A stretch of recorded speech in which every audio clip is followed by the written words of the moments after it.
Tema 6. La Sagrada Escritura. Se llaman fuentes de la teología a los lugares donde los teólogos encuentran la materia para su actividad científica. Ninguna de las fuentes de la teología es un contenido aislado de las demás, sino que constituyen una unidad con una profunda relación entre ellas. La primera fuente es la Sagrada Escritura. Es el alma de la teología, porque da vida y sentido a toda la actividad del teólogo. 1. La Sagrada Escritura, alma de la teología. Lugar de preeminencia. La Sagrada Escritura es la palabra de Dios escrita, y ocupa en la Iglesia un lugar especial de preeminencia y veneración. Contiene el mensaje divino de salvación que, bajo la inspiración del mismo Espíritu Santo que habló mediante los profetas, fue redactado por escritores sagrados, entre los que se cuentan los apóstoles. Conexión con la tradición. La Sagrada Escritura se encuentra íntimamente unida y compenetrada con la tradición, que deriva de los apóstoles y se desarrolla en la Iglesia con ayuda del Espíritu Divino. Ambas escritura y tradición surgen de la misma fuente, se funden en cierto modo, y tienden a un mismo fin. La Sagrada Tradición y la Sagrada Escritura constituyen por tanto un solo depósito sagrado de la palabra de Dios, confiado a la Iglesia. Dei Verbum, N10. Alma de la teología. La Biblia puede considerarse como el alma de la teología. Es el centro de la actividad del teólogo y su punto de partida. Una verdadera teología sin adecuado fundamento bíblico resultaría inviable. Por eso afirma la Constitución Dei Verbum que, la Sagrada Teología se apoya, como en cimiento perfecto, en la palabra escrita de Dios, al mismo tiempo que en la Sagrada Tradición, y con ella se robustece firmemente y se rejuvenece de continuo, investigando a la luz de la fe toda la verdad contenida en el misterio de Cristo. N24. 2. El canon bíblico. Suele llamarse canon a un patrón o norma por los que se juzga correcto un pensamiento o doctrina. En arte y literatura existen obras a las que artistas de la antigüedad atribuían categoría canónica como modelos. 2.1. Definición. El canon cristiano de la Sagrada Escritura es el conjunto de libros que la Iglesia considera oficialmente como base de su doctrina y sus costumbres, por el hecho de estar inspirados por Dios. La canonicidad implica la inspiración, don del Espíritu Santo. El elenco completo de escritos que la tradición apostólica ha hecho discernir a la Iglesia como sagrados son un total de 73, 46 escritos del Antiguo Testamento y 27 del Nuevo Testamento. 2.2. Formación del canon. La inclusión de un libro en el canon no supone necesariamente su autenticidad literaria por parte del que aparece como autor de la obra. El canon cristiano del Antiguo Testamento contiene libros, Tobías, Judith, Macabeos, Sabiduría, Eclesiástico, Baruc y algunas secciones de Daniel, que no aparecen en el canon judío. Estos libros son llamados deuterocanónicos y fueron aceptados oficialmente como inspirados y normativos por el Concilio de Trento en 1546, CFR. De 1502. El canon de los escritos del Nuevo Testamento se formó gradualmente mediante un proceso de separación de libros procedentes de un cuerpo más numeroso y amplio de obras cristianas muy antiguas. El canon se ordena a identificar y delimitar para los creyentes una serie de libros recibidos y leídos en la Iglesia como palabra de Dios. La Iglesia hubo de desempeñar en este proceso un papel decisivo e insustituible. Hacia el año 300 el canon neotestamentario adquiere la configuración que tiene hoy. 2.3. Criterios de canonicidad. El criterio que influyó en mayor medida para la formación del canon bíblico cristiano fue el reconocimiento en los libros de, una recta regla de fe, una clara apostolicidad, un uso habitual en el culto durante los últimos decenios. La teología se ha planteado la cuestión del canon en el canon, que se refiere al hecho de que algunos libros de la Biblia tienen más importancia que otros. La Constitución Dei Verbum dice al respecto que, a nadie se le escapa que entre todas las escrituras, incluso del Nuevo Testamento, sobresalen con razón los Evangelios, dado que contienen el testimonio más importante de la vida y doctrina del Verbo encarnado, nuestro Salvador. N18. 3. Inspiración de la Escritura. 3.1. Definición.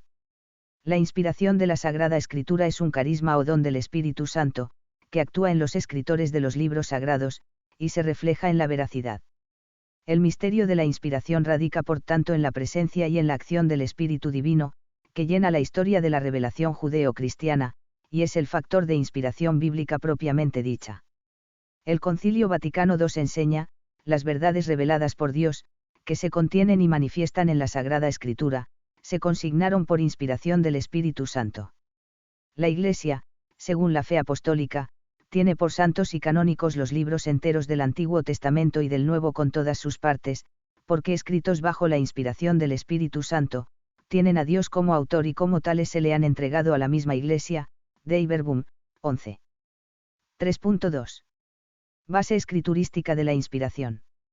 El hecho de la inspiración de la Sagrada Escritura se halla claramente formulado en dos lugares del Nuevo Testamento. La epístola segunda de San Pedro exhorta a tener en cuenta que, ninguna profecía de la Escritura es objeto de interpretación personal, ya que nunca ha sido proferida por voluntad humana, sino que movidos por el Espíritu Santo hablaron aquellos hombres de parte de Dios. 1 Pet 16-21. En la segunda carta a Timoteo, San Pablo exhorta a Timoteo a permanecer firme en lo que ha aprendido mediante las letras sagradas, y fundamenta su exhortación en el hecho de que, toda escritura está divinamente inspirada.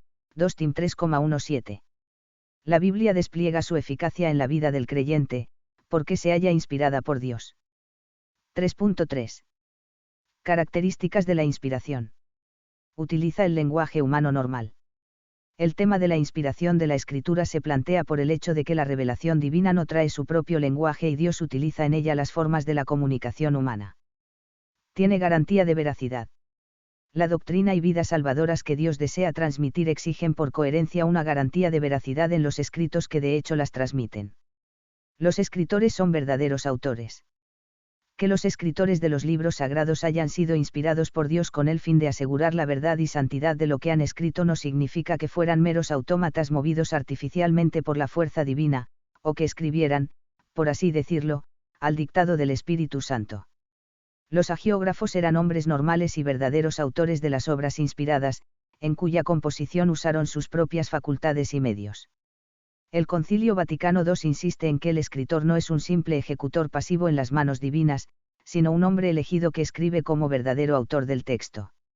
El hagiógrafo es la persona que estudia, reflexiona y comunica con su obra escrita la experiencia, hechos, contenidos doctrinales, iluminaciones interiores, etc., de la que ha sido protagonista, y los acontecimientos que ha conocido por sí mismo o por otros. Los escritores son libres e inteligentes. Como ocurre con todos los instrumentos, debían emplear su propia capacidad para llevar a cabo el trabajo propuesto. La Constitución Dei Verbum usa también la idea de autor, aplicada a Dios, con el fin de expresar la actividad divina trascendente en relación con la palabra escrita, y la coordina con la actividad humana del escritor sagrado, al que la inspiración impulsa y envuelve sin privarle de iniciativa y libertad. El concilio se apoya de este modo en la categoría de instrumentalidad aplicada a los hagiógrafos, pero no los llama instrumentos, sino, verdaderos autores. N11. Conecta así con una idea de la encíclica Divino Afflante Spiritu, 1943, para afirmar que la inspiración no elimina ni sustituye la plena, libre y consciente actividad del autor humano. Dios es la causa principal y el escritor sagrado es la causa instrumental. Igual que decimos que una talla de madera procede por entero de los instrumentos utilizados por el artista y procede también por entero del artista mismo, podemos decir que la Biblia ha sido escrita enteramente por el hagiógrafo, y enteramente por Dios. Son dos causas inteligentes que actúan en planos diferentes. Encontrar el verdadero sentido. Este hecho encierra consecuencias importantes para la interpretación de los libros inspirados, que manifiestan la personalidad y el estilo de cada autor, así como las circunstancias en que se escribieron. Dice San Atanasio de Alejandría en un comentario a la carta a los Hebreos, como debe hacerse en todos los pasajes de la Escritura, también aquí debe buscarse la ocasión en la que habló el autor, y determinar con cuidado la persona y el asunto que le movieron a escribir, no sea que, al ignorar estos datos, se pierda el verdadero sentido del texto. El intérprete de la Biblia debe esforzarse en averiguar el carácter y modo de vida del escritor sagrado, la edad en que vivió, las fuentes orales o escritas que empleó, y su estilo característico, como vías para determinar y definir con precisión lo que el escritor pretendió decir. 3.4. Otros aspectos de la inspiración. La teología de la inspiración trata actualmente de clarificar algunas cuestiones, que se refieren principalmente a las vinculaciones del carisma de la inspiración, a sus dimensiones comunitarias, y a la extensión de este carisma, dimensión comunitaria de la inspiración. Se suele afirmar, en primer término, que el carisma de la inspiración se articula de manera orgánica dentro del conjunto de los carismas relativos al anuncio y custodia de la palabra de Dios. La dimensión comunitaria de la inspiración se basa en el hecho de que Israel es un pueblo profético y de que existe una interacción entre la comunidad y el escritor inspirado. Sin duda el autor debe a la comunidad en la que nace y vive, su lengua, su formación, también literaria, la cultura que le alimenta. La comunidad se enriquece, habla y hace viva su fe a través del escritor.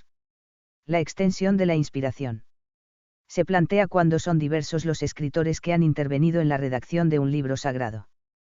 La opinión más común es favorable a extender la inspiración a todos los autores que han participado en la formación del libro a lo largo de las etapas de composición, cuando la obra no ha sido compuesta de una sola vez.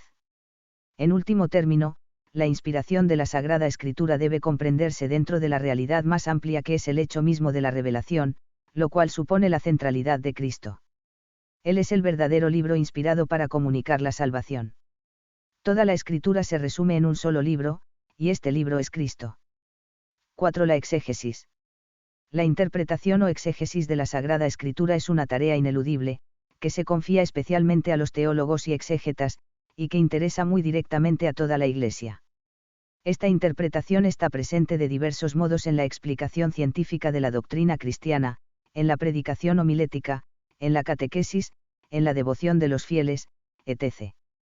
¿Qué es la exégesis? La exégesis trata de establecer un buen texto, libre de posibles corrupciones, determinar lo mejor posible el sentido preciso de las palabras que contiene, y conseguir una adecuada interpretación del conjunto, teniendo en cuenta la intención del autor, el valor objetivo del propio texto, y las circunstancias históricas de quien lo lee. La actividad de los exégetas se apoya en las ciencias bíblicas, que existen desde tiempos muy antiguos, y que en los últimos decenios han experimentado considerables progresos. Estas ciencias son principalmente la geografía, etnología y arqueología bíblicas, así como la historia, lingüística y literatura antiguas. El término hermenéutica se usa en el cristianismo desde el siglo VII para referirse al arte de interpretar la Biblia. En el siglo XVIII, especialmente con F. Schleiermacher, 1768 a 1834, tiempo de la Ilustración, la hermenéutica deja de ser una disciplina sagrada, vinculada exclusivamente a la Biblia, y se convierte en una ciencia autónoma. Su objeto ya no es hacer hablar a la Sagrada Escritura, sino plantear y dilucidar un conjunto de problemas filosóficos. Es el arte de comprender los textos antiguos, prescindiendo metodológicamente de toda precomprensión religiosa. 5. Desarrollo histórico de la exégesis. 5.1. Exégesis judía y en el Nuevo Testamento. La tarea de entender los textos de la Biblia es una preocupación antigua e inseparable de su lectura. La exégesis judía conoció un extraordinario desarrollo y una gran variedad de formas y métodos de interpretación. Entre estas formas exegéticas sobresalen los Targumim, el Deras, y los Midrasim. La predicación de Jesús refleja la preocupación de hacerse entender y adaptarse a los oyentes, acompañando el anuncio evangélico con una interpretación adecuada, comentarios y modos didácticos, parábolas. Los autores sagrados escriben para diferentes tipos de personas y son conscientes de que los destinatarios tienen unos esquemas culturales previos. San Mateo, por ejemplo, escribe para judíos y presenta a Jesús como el nuevo Moisés. San Pablo anuncia la buena nueva a griegos, y su mensaje se apoya en el sentido religioso del ser humano. La epístola a los hebreos quiere hablar a los judíos de formación helenística, y se refiere a aspectos culturales que podrían captar mejor los hebreos de la diáspora. 5.2. La hermenéutica patrística. Los padres representan momentos decisivos para la historia de la exégesis bíblica. Se cuentan principalmente entre ellos la obra de Orígenes, 185 a 254, cuyo núcleo es la teoría sobre los sentidos de la Sagrada Escritura, las reglas exegéticas de Ticonio, más 400, el libro de Doctrina Cristiana, de San Agustín, 354 a 430, y la gran contribución de San Jerónimo, 345 a 419. Un principio fundamental de la exégesis patrística es que la escritura ha de ser leída e interpretada en el espíritu en el que ha sido escrita. 5.3. La exégesis medieval. Se centra en desarrollar la doctrina sobre los diversos sentidos de la escritura. Los medievales elaboran con cierta precisión la teoría, que perdura hasta hoy, sobre los sentidos literal histórico, alegórico, anagógico, y moral de la Biblia. 5.4.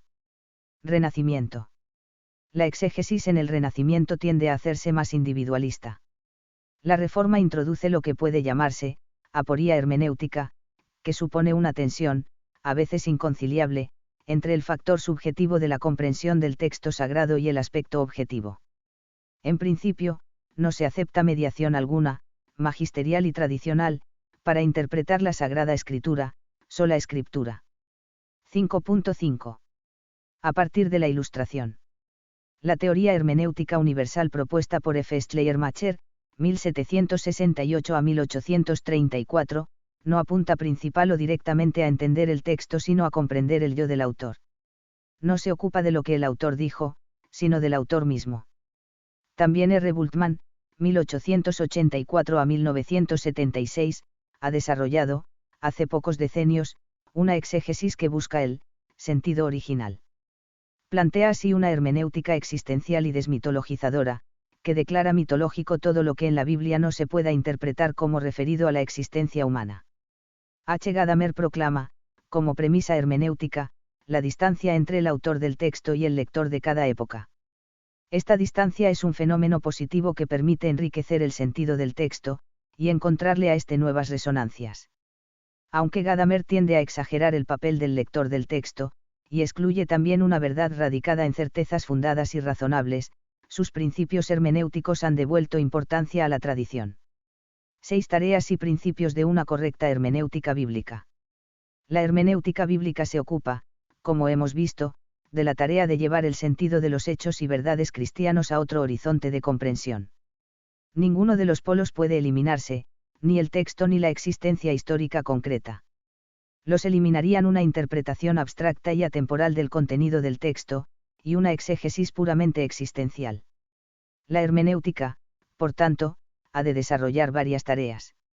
6.1. Tareas de la hermenéutica bíblica. Comprender el texto. La primera operación trata de captar el valor objetivo de lo que se lee.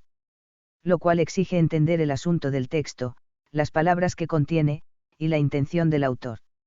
Hace falta, por tanto, una lectura histórico-crítica, que utilice las informaciones que permitan reconstruir el ambiente y el proceso en el cual ha nacido el texto. Precisar la interpretación del texto comprendido. En la segunda operación, el lector o intérprete se tiene en cuenta a sí mismo, sus propias preguntas, el marco vital y comunitario en el que actúa. Es como medir el pasado a la luz del presente, con el fin de apropiarse el texto. Aplicar el texto a la situación propia. La tercera operación exegética conjuga la objetividad del texto y la subjetividad de la precomprensión personal del lector, con el fin de establecer el significado que el texto encierra aquí y ahora para nosotros, puesto que el texto bíblico contiene una llamada existencial dirigida al lector. 6.2. Principios de la hermenéutica bíblica. No debe atribuirse primacía a los destinatarios originales como el autor principal es Dios. Los destinatarios del texto no se reducen a las personas de la época del texto, sino que Dios habla a todos. Las epístolas de San Pablo se dirigen tanto a romanos, corintios, etc. como a nosotros. El sentido de un texto desborda al autor. El sentido del texto no se limita a los propósitos expresos del hagiógrafo al escribirlo, ni a todo lo que conscientemente ha querido decir. El texto dice más que lo que quiso decir el escritor, esto solo es posible porque Dios es el autor principal. Por tanto, la intentio operi supera, aunque no anula, la intentio auctoris. El texto tiene una vitalidad propia, y se dirige como todo texto canónico a los hombres de todos los tiempos y de todos los lugares. No se debe prescindir de la intención del autor. La importancia que se atribuye a la intentio operis, texto, nunca puede significar la muerte del autor. La intención del autor y lo que pretendió decir al escribir el texto no se debe olvidar ni desnaturalizar. Es un principio que recuerda expresamente la Constitución de Iberbun cuando dice que, el intérprete de la Sagrada Escritura, ha de examinar atentamente lo que los hagiógrafos han deseado verdaderamente comunicar, y Dios ha querido manifestar a través de sus palabras. N12. 7. La crítica textual. 7.1. ¿Qué es la crítica textual? Una de las tareas más importantes de los exégetas es conseguir un buen texto que se aproxime lo más posible al original, dado que ningún códice de los que conservamos reproduce con absoluta fidelidad el texto exacto de la Biblia. La crítica textual es a la vez una ciencia y un arte, porque logra un conocimiento objetivo y depende también del ingenio de los críticos individuales. Estos consideran que cualquier documento disponible, papiros, códices, etc., tiene importancia para su trabajo de reconstrucción textual. El examen de todos los testimonios permite, en efecto, lograr un texto que mejore el de cualquier manuscrito considerado aisladamente. 7.2. Principios básicos de crítica textual. Principios externos. Es preferible la lectura apoyada por los mejores y más variados códices, dada su procedencia, calidad, etc., ha de elegirse el texto menos coincidente con la versión griega de los LXX, porque podría haber existido una armonización indebida. Entre varias lecturas diferentes debe tenerse en cuenta su mutua relación, porque una vez efectuada una corrección en el texto, el copista podría haber olvidado hacer los cambios exigidos, concordancias de sujeto y verbo, etc. Principios internos. La lectura más difícil es la más segura, es preferible la lectura más breve, es mejor la lectura que explica la presencia de las demás posibles lecturas. 8 géneros literarios y sentidos de la Sagrada Escritura. La interpretación de la Biblia debe tener muy en cuenta el género literario de cada uno de los libros sagrados, porque el alcance y sentido de unas expresiones o de unas palabras puede no ser el mismo, por ejemplo, en un libro histórico que en un libro profético. Hay afirmaciones que en unos lugares tienen un significado literal, mientras que en otros deben ser interpretadas simbólicamente. Los exégetas deben por tanto conocer si el texto que estudian es una crónica, un himno, una elegía, una parábola, una narración popular, un discurso sapiencial, etc. Así estarán en condiciones de determinar su sentido preciso y lo que ha pretendido el autor sagrado al escribirlo. Muy unida a la cuestión de los géneros literarios se encuentra la de los diversos sentidos de la Sagrada Escritura. 8.1. Sentido literal o histórico. Es el sentido más importante de la Sagrada Escritura. Deriva de la significación normal de las palabras usadas por el escritor sagrado. El sentido literal expresa la intención directa del autor humano de la escritura y no excluye los sentidos derivados que sus palabras puedan tener en el conjunto de la Biblia. Los acontecimientos narrados, por ejemplo, en el libro del Éxodo, es decir, la salida de Egipto, el paso del Mar Rojo, la travesía del Sinaí, etc., tienen un sentido literal, son hechos que los hebreos vivieron. Este sentido literal e histórico no impide buscar en esos sucesos un sentido espiritual más profundo. 8.2.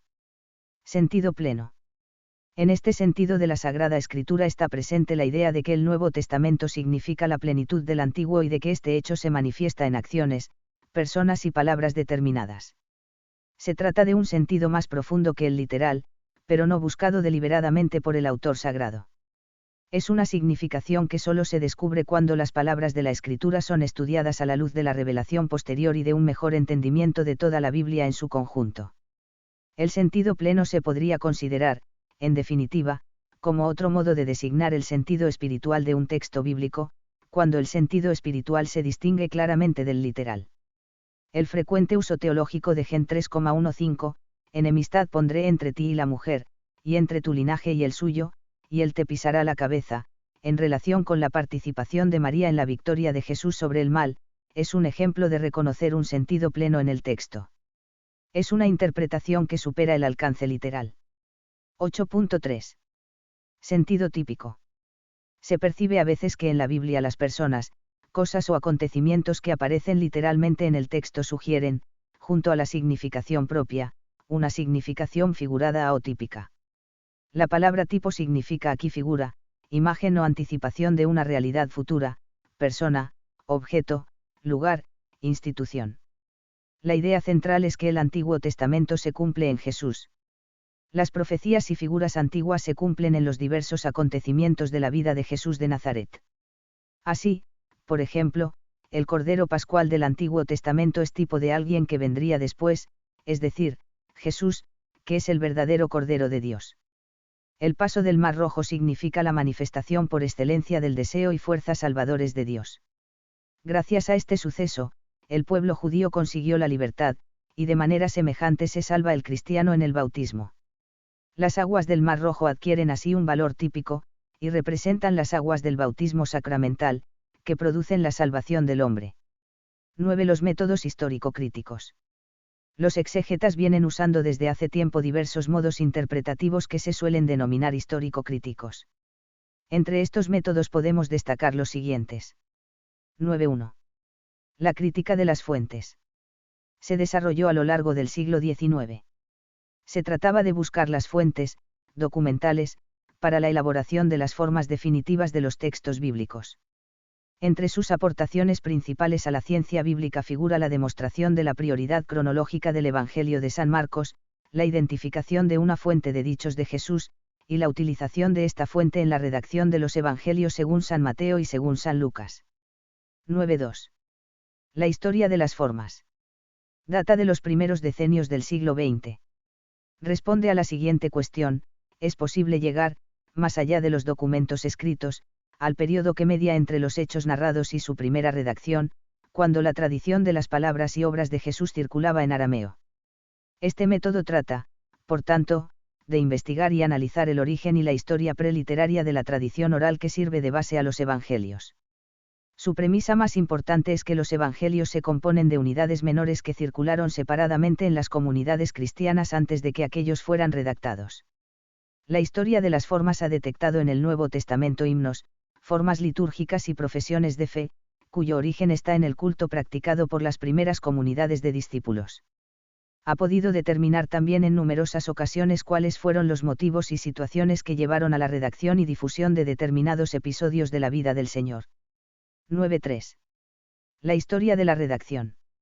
El llamado método redaccional surge en parte como reacción contra desaciertos y excesos del método anterior y especialmente contra la idea, sostenida por algunos, de que los evangelistas sinópticos no fueron verdaderos autores, sino meros compiladores de unos materiales preexistentes. Los defensores de este método tratan de demostrar que los evangelistas no eran ni compiladores ni cronistas corrientes, sino verdaderos teólogos que han impreso su sello propio a los evangelios que escribieron. Si la historia de las formas estudia los distintos géneros literarios de la Biblia y las normas relacionadas con ellos, la historia de la redacción estudia cómo se utilizaron esas unidades literarias para hacerlas servir a la intención del autor. Se piensa que el exégeta no debe contentarse con clasificar un relato según su forma. Debe además dar un segundo paso y preguntarse por qué se ha incluido en un lugar determinado del Evangelio y qué sentido le atribuye el evangelista. El magisterio se ha referido en diversas ocasiones al uso de estos métodos por parte de los exégetas. Tienen un valor innegable y responden además, al carácter histórico de la revelación divina. Pero al usarlos deben evitarse los prejuicios teológicos y las limitaciones que algunos de ellos podrían tener en sus comienzos. Hay defensores de estos métodos que parecen prescindir de la intervención de un Dios personal en la historia, de la divinidad de Jesús, o niegan toda conexión entre fe y verdad histórica, o atribuyen a la primitiva comunidad cristiana un papel creador que no tuvo. Estas posibles deformaciones de fondo viciarían el trabajo exegético y anularían su eficacia. 10. Sagrada Escritura, Iglesia y Teología. Si la Biblia no se leyera e interpretara en el seno de la Iglesia podría convertirse en un libro sellado y apenas inteligible, porque los textos no se bastan a sí mismos para dar a conocer todo su sentido. Los libros sagrados presentan en efecto cierta oscuridad, derivada de los altos misterios que contienen, y también del lenguaje, en ocasiones simbólico, que no resulta transparente para el lector. Los padres de la Iglesia advirtieron pronto que la Sagrada Escritura debía ser leída y entendida en el seno de la comunidad eclesial, y que solamente así entregaba su recto significado. El Concilio Vaticano II enseña que la interpretación bíblica, queda sometida al juicio definitivo de la Iglesia, que recibió de Dios el encargo y el oficio de conservar e interpretar la palabra de Dios, Constitución Dei Verbum, 12, el vínculo que la teología establece entre la interpretación de la Biblia y la autoridad de la Iglesia deriva de la convicción de que Cristo estableció unos medios públicos eclesiales para asegurar la transmisión, protección y explicación íntegras de la revelación divina. Esta convicción se ha mantenido activa a lo largo de toda la historia de la Iglesia, que vive y ha vivido siempre de la palabra de Dios. El trabajo exegético es así una tarea teológica y eclesial. Se apoya en el estudio y en la investigación, pero no es una tarea profana. No se puede leer e interpretar al profeta Isaías o a San Pablo como se interpreta a Homero o a Virgilio. La exégesis de la Sagrada Escritura no consiste simplemente en explicar unos textos antiguos venerables, en investigar su forma literaria o en buscar sus versiones originales. El primer deber del exégeta es presentar al pueblo cristiano el mensaje de la revelación y exponer el significado de la palabra de Dios, tanto en sí misma como en su influjo salvador para todos los hombres. La exégesis debe hacerse, por tanto, más teológica, más espiritual, y más ecuménica. Todo el que escudriñe la palabra de Dios escrita debe saberse a la vez escudriñado por ella, y abordar su trabajo con una actitud de humilde disponibilidad y fidelidad. Para escuchar y entender las Escrituras, dice San Atanasio de Alejandría en Sobre la Encarnación, 57, es necesario llevar una vida limpia y tener un alma pura, así como practicar la virtud según Jesucristo. La Constitución de Iberbum se refiere a la necesidad de que los exégetas tengan en cuenta la analogía de la fe. Esta expresión deriva de Romanos 12, 6 y alude a la armonía y conexión que existe entre todas las afirmaciones de la fe católica.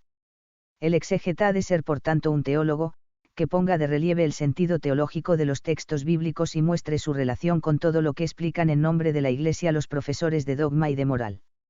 Se facilita así una búsqueda común en las grandes cuestiones de fondo que tienen planteadas la Iglesia y la humanidad.